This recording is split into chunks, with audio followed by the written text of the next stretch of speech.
Welcome to movies master. एक alien जो कि रूथ नाम की एक लड़की के बॉयफ्रेंड को मार कर उसके बॉयफ्रेंड का रूप इख्तियार करके रूथ के साथ रहने लगता है। और रूथ इस बात से बिल्कुल बेखबर होती है कि उसके साथ जो आदमी है वो उसका बॉयफ्रेंड नहीं बल्कि एक एलियन है।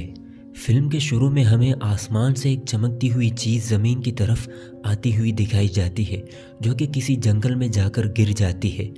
और फिर इसी जंगल में हम एक हिरन को देखते हैं जिसके पीछे से कोई अजीब सी चीज़ उसको पकड़कर उसे मार देती है।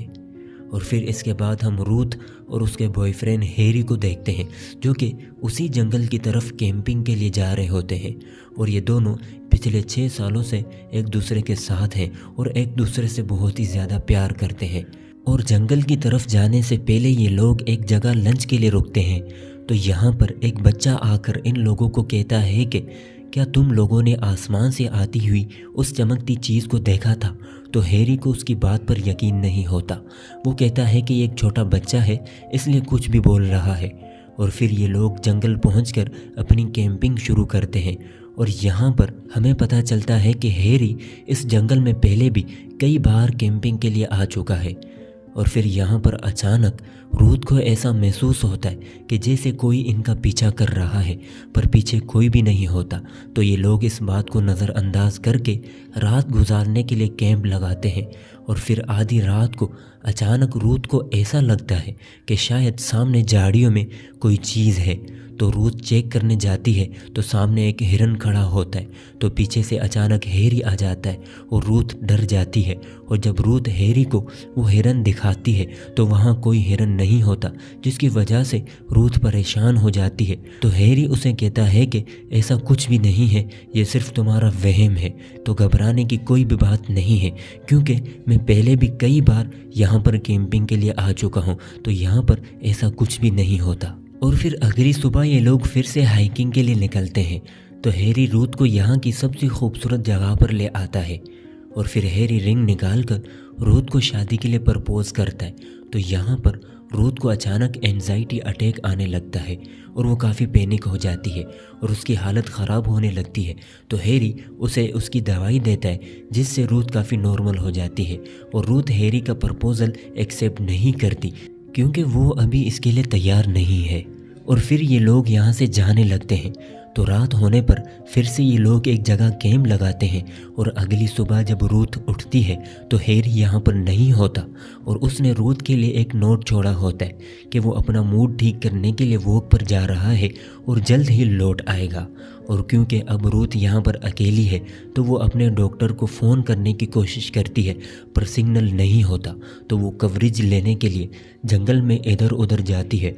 तो यहाँ पर रूथ को एक मरा हुआ हिरन नज़र आता है और उस हिरन की बॉडी पर कोई अजीब सी काली चीज़ फैली होती है, जिसे देखकर रूथ बहुत ज़्यादा डर जाती है। तो इतने में हैरी यहाँ पर आ जाता है, जिसे देखकर रूथ की जान में जान आती है। पर रूथ को लगता है कि ये वही कल रात वाला हिरन है जिसे उसने रात को देखा था। तो हैरी कहता है कि यहाँ पर इस तरह के बहुत सारे हिरन होंगे, ज़रूरी नहीं कि ये वही हिरन है जिसको तुमने देखा था। और जिस तरह से इस हिरन की मौत हुई है, हैरी को लगता है कि शायद इस हिरन को कोई बीमारी थी जिसकी वजह से उसकी ये हालत हुई है। पर रूथ को अब यहाँ पर बहुत ज़्यादा डर लगने लगता है। तो हैरी उसे कहता है कि तुम बिल्कुल भी परेशान ना हो, मैं तुम्हें कुछ भी नहीं होने दूंगा। और फिर ये लोग एक रात और यहाँ पर रुकते हैं। और अगली सुबह जब हैरी ब्रेकफास्ट बना रहा होता है तो रूथ जंगल में टहलने जाती है। तो यहाँ पर रूथ को एक गुफा नज़र आती है। और जब रूथ गुफा के अंदर जाती है तो यहाँ पर रूथ को एक अजीब ब्लू कलर का लिक्विड नज़र आता है। तो अचानक यहाँ पर रूथ के पीछे से कोई चीज़ आती है और जब रूथ पीछे मुड़कर देखती है तो उसकी चिल्लाने की आवाज़ के साथ सीन शिफ्ट होता है और हम देखते हैं कि काफ़ी देर हो चुकी है पर रूथ अभी तक वापस नहीं लौटी, जिसकी वजह से हैरी परेशान होकर उसे ढूंढने लगता है। और काफ़ी ढूंढने के बाद रूथ उसे मिल तो जाती है पर वो अजीब बिहेव कर रही होती है, जैसे उसके साथ कोई बहुत बुरा हादसा हो गया हो। पर हैरी इस बात को बिल्कुल भी नोटिस नहीं करता। और फिर ये लोग यहाँ से निकलने के लिए फिर से हाइकिंग शुरू करते हैं और फिर से रात गुजारने के लिए ये लोग कैंप लगाते हैं। लेकिन रूथ पूरी रात सोती नहीं है, वो बिल्कुल उसी तरह एक तरफ लेटी रहती है और कहीं खोई खोई सी और परेशान रहती है। तो हैरी उससे बात करने की कोशिश करता है। तो रूथ उसे कहती है कि तुम मुझे प्रपोज़ करना चाहते थे तो मैं तुम्हारा प्रपोज़ल एक्सेप्ट करती हूँ, पर तुम मुझे उसी जगह ले जाकर प्रपोज़ करो जहाँ तुमने पहले किया था। तो हैरी रूथ को फिर से उसी खूबसूरत जगह ले आता है और रूथ उसका प्रपोज़ल एक्सेप्ट कर लेती है। पर अचानक से रूथ हैरी को धक्का देकर पहाड़ी से नीचे गिरा देती है और हैरी की वहीं पर मौत हो जाती है। और फिर रूथ जंगल की तरफ भागने लगती है और भागते भागते वो थक हार कर एक जगह रुक जाती है और बेहोश होकर ज़मीन पर गिर जाती है। तो यहाँ पर दो हस्बैंड वाइफ आते हैं जिन्हें रूथ बुरी हालत में मिलती है।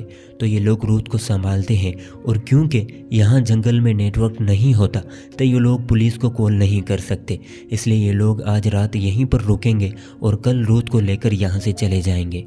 और फिर रात को अचानक रूथ चाकू उठाकर इन लोगों के सामने खड़ी हो जाती है क्योंकि इन लोगों के पीछे हैरी होता है, जिसे देखकर रूथ काफ़ी डर जाती है क्योंकि रूथ ने उसे मार दिया था पर वो वापस ज़िंदा हो गया है। तो रूथ डर के मारे यहाँ से भागने लगती है और हैरी अपने हाथ से कोई नोकीली चीज़ निकाल कर इन दोनों हस्बैंड वाइफ को मार देता है और रूथ के पीछे पड़ जाता है। और फिर आखिरकार हैरी रूथ को भी पकड़ लेता है। और फिर हैरी रूथ से पूछता है कि तुम्हें मेरे बारे में कैसे पता चला। तो रूथ बताती है कि जब मैं उस गुफा में गई थी तो वहाँ पर मुझे हैरी की डेड बॉडी मिली, जिसे देखकर मैं समझ गई थी कि तुम मेरे हैरी नहीं हो क्योंकि तुमने उसे मार दिया था और तुम कोई बहरूपी हो।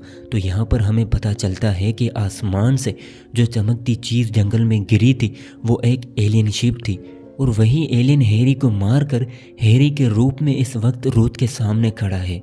और रूथ को भी इस बारे में पता चल चुका था, तो इसीलिए रूथ ने उसको मारने की कोशिश की ताकि उसकी जान बच जाए। और ये जो एलियन है ये किसी का भी रूप इख्तियार कर सकता है और रूप इख्तियार करने के साथ साथ अगले बंदे की फीलिंग्स भी इसके अंदर आ जाती है। और क्योंकि ये अभी हैरी के रूप में है जिसकी वजह से उसके अंदर अभी हैरी की फीलिंग्स है, जो कि रूथ से बहुत ज़्यादा प्यार करता था, जिसकी वजह से ये एलियन रूथ को मार नहीं पाता क्योंकि उसे भी अभी रूथ से प्यार हो गया है। और ये इंसानों वाली फीलिंग्स उस एलियन के लिए बिल्कुल नई चीज़ होती है।